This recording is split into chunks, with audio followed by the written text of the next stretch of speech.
ตอนนี้ทุกคนเห็นอะไรไหมครับเดี๋ยวจะถ่ายให้ดูนะเดี๋ยวจะซูมให้ดูคนคนนั้นมันทำอะไรอยู่มนุษย์ต่างดาวหรือเปล่าเนี่ยดู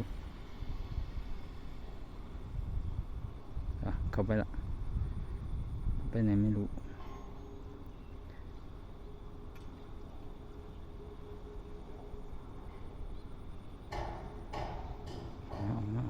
ออกมาขึ้นเนี่ยออกมาโอ้ยมือมันสั่นตั้งนิ่งๆ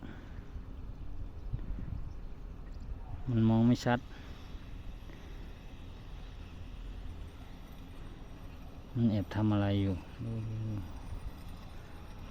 ดูดีๆ